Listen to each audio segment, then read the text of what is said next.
Hello, this is Bobby at Copel TV Repair, and this is a hopefully instructional and helpful for someone video, someone in the position that we found ourselves in regards to this Roku TV. Now, traditionally, when you need parts for a television or any other appliance, you will go and look at the model on the label. That's why it's put on a label. And if you then search for that model or parts for that model, whatever you find, you would usually expect that as long as parts come out of that same model, you'll be able to use them in the TV that you need. For quite some time now, there are many exceptions to this rule, and manufacturers often, some manufacturers way more than others, or maybe not often, but sometimes would use different parts inside the same TV model, and they will differentiate, and some vendors like Shop Jimmy, for example, will provide additional information as they come upon it. Most TV repair shops that I know of, including ourselves, fly by ear. We don't have reliable information from the OEMs as to which models differ how from which, and the whole state of information from OEMs is terrible enough for somebody like Louis Rossmann to start Right to Repair, but it doesn't even scratch the surface of the problem. And on a separate note, I honestly don't think it's going to run well in the long run. It just has proven that it won't, but that's another story.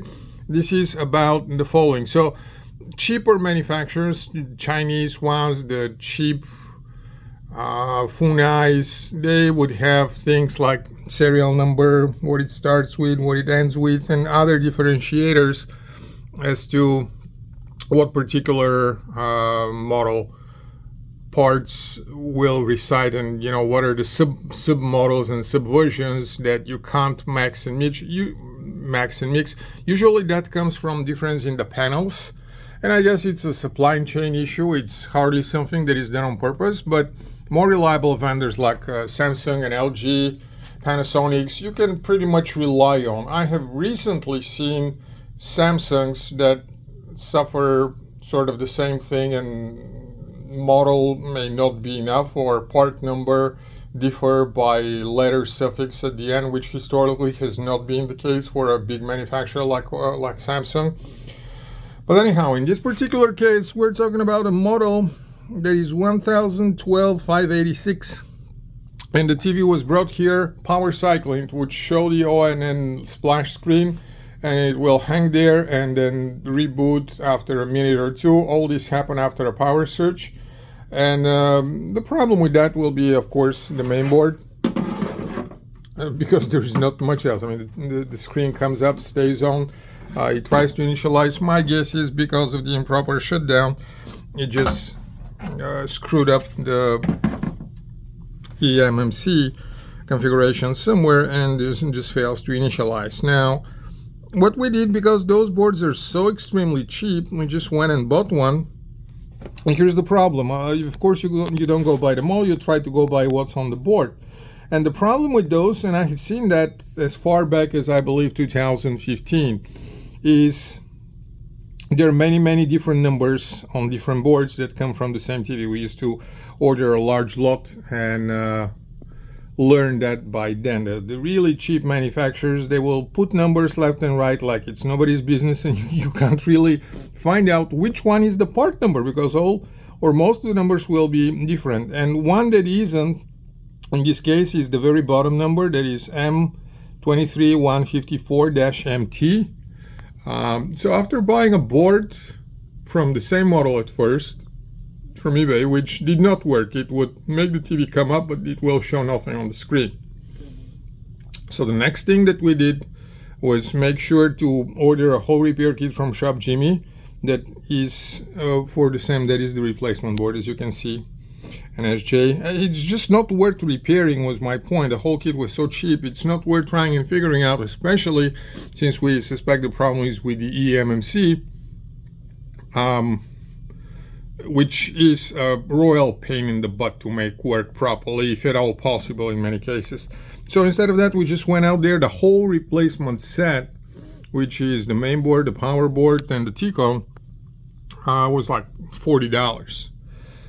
And so we got one that has the same thing, that is M23154MT, and I believe that is different. Oddly enough, this talks about something else.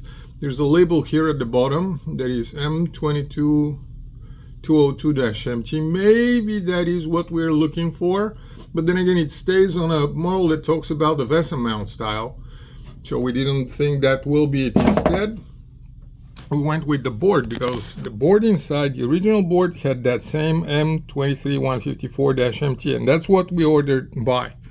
And it said something like repair kit version number 22. So they themselves, Shop Jimmy that is, are, my guess, going by their own means of classification of how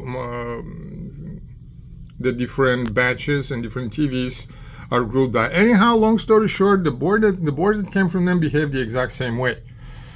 The TV starts, the screen is dark, you can hear the pinging when the unit, when you press the buttons, but there's nothing on the screen. And of course, that made us think that it may be a different T-cone. And so this is the original, and this is the Shop Jimmy one. As you can tell, they are not the same.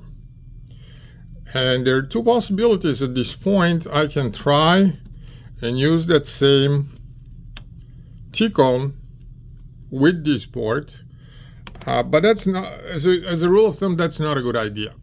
And it's not a good idea because the T-cone is tightly bound to the panel. The T-cone knows how to output signals to different panels, and panels are the single most expensive thing in a TV, and they're usually the reason why there are many different subversions. Whether there is not sufficient stock and the manufacturer just uses another source for a panel. When you change the panel, what you will usually want to change, and usually that's the only thing that you want to change, is the T-cone.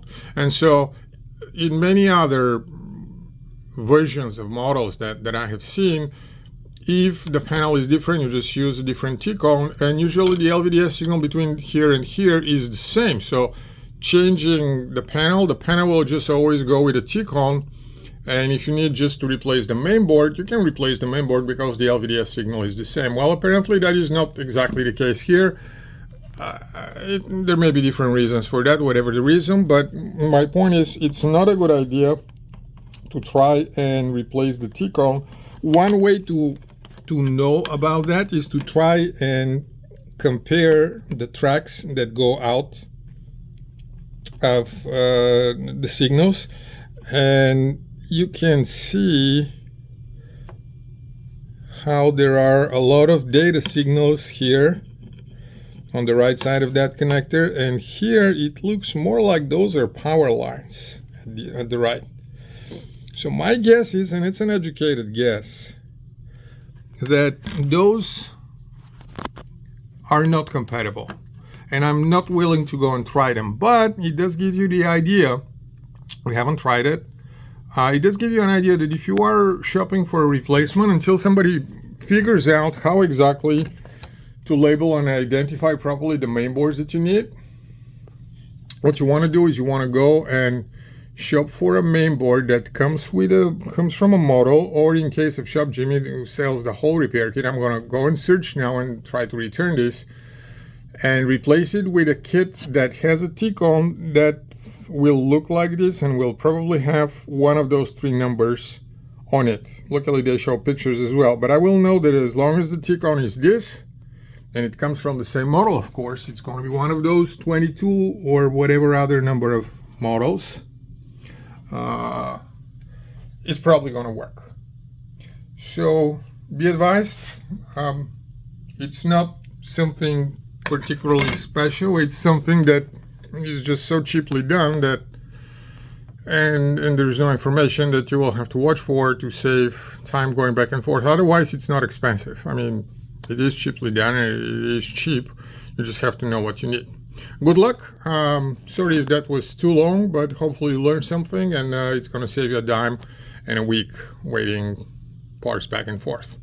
Good luck.